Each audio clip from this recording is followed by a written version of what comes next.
Welcome to supreme study point. आज के video में हम जानेंगे कि नई शिक्षा नीति क्या है। नई शिक्षा नीति से जुड़े 10 क्वेश्चन का और उसके 10 आंसर हम आपको बताएंगे। जो भी आपके मन में क्वेश्चन चल रहा है कि नई शिक्षा नीति क्या है, कब से लागू होगा और हमारा पढ़ाई में क्या डिस्टर्ब या क्या सुविधा मिलेगी, उन सभी का जवाब आपको इस वीडियो में मिलेगा। तो वीडियो को लास्ट तक बने रहिएगा।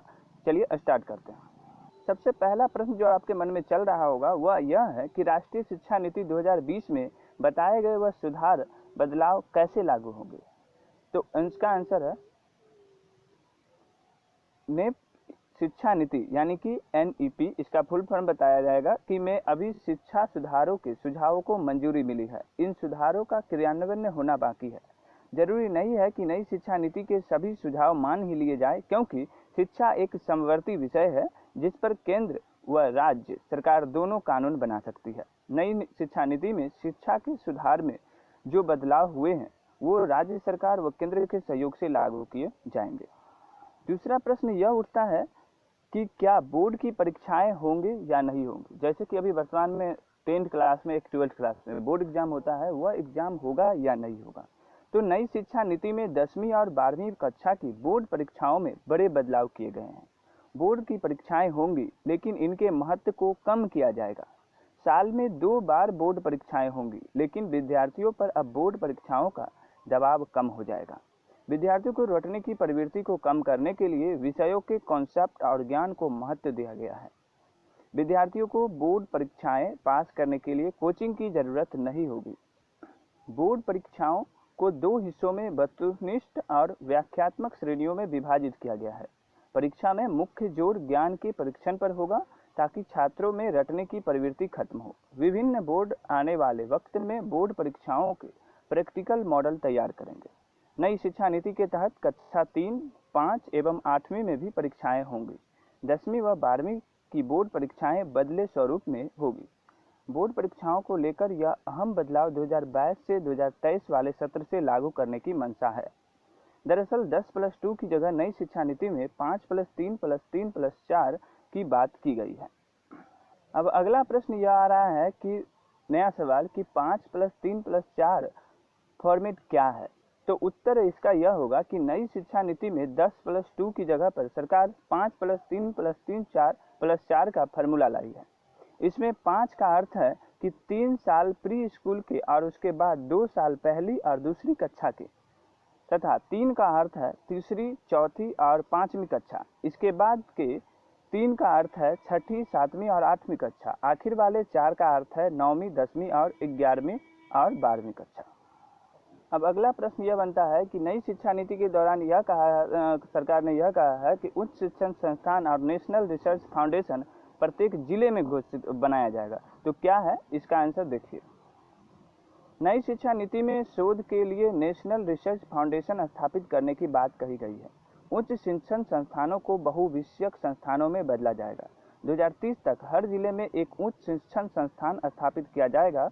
ऑनलाइन शिक्षा के लिए क्षेत्रीय भाषाओं में कंटेंट तैयार होगा। वर्चुअल लैब, डिजिटल लाइब्रेरी स्कूलों, शिक्षकों और छात्रों को डिजिटल संस्थानों से लैस किया जाएगा। कला, संगीत, शिल्प, खेल, योग, सामुदायिक सेवा जैसे सभी विषयों को भी पाठ्यक्रम में शामिल किया जाएगा।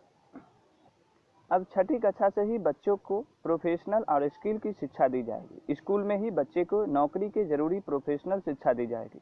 5वीं तक और जहां तक संभव हो सके 8वीं तक मातृभाषा में ही शिक्षा उपलब्ध कराई जाएगी। अब जरूरी नहीं रहा कि इंग्लिश आपको पढ़ना ही है। आप इंग्लिश एक सब्जेक्ट के रूप में ही पढ़ सकते हैं। आप अपनी लैंग्वेज को जो इंग्लिश मीडियम पढ़ते थे वह जरूरी नहीं है। आप हिंदी मीडियम में भी अपना पढ़ाई पूरी कर सकते हैं। नेशनल असेसमेंट सेंटर बनाया जाएगा जो बच्चों की अगला प्रश्न यह है कि जो अगले साल कॉलेज जाएंगे उनके लिए क्या होगा, यानी कि 2021 में जो एडमिशन करवाते हैं उनके लिए क्या होगा। नई शिक्षा नीति में उच्च शिक्षा में कई अहम बदलाव किए गए हैं, लेकिन ये बदलाव कब से लागू होंगे इसे लेकर अभी कोई जानकारी नहीं दी गई है। 12वीं के बाद अभी जो विद्यार्थी कॉलेज जाएंगे, ऐसे में संभव है कि वह विद्यार्थी पुराने स्नातक और स्नातकोत्तर पाठ्यक्रम के हिसाब से ही दाखिला पाएंगे। दरअसल नई शिक्षा नीति के हिसाब से अब ग्रेजुएशन में छात्र 4 साल का कोर्स पढ़ेंगे, जो कि पहले आप 3 साल का ग्रेजुएशन करते थे, पार्ट 1, पार्ट 2 एवं पार्ट 3।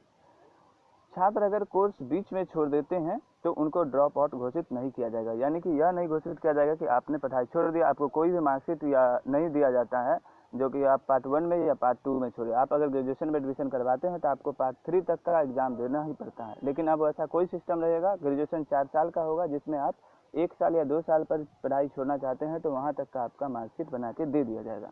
चलिए नेक्स्ट क्वेश्चन जानते हैं।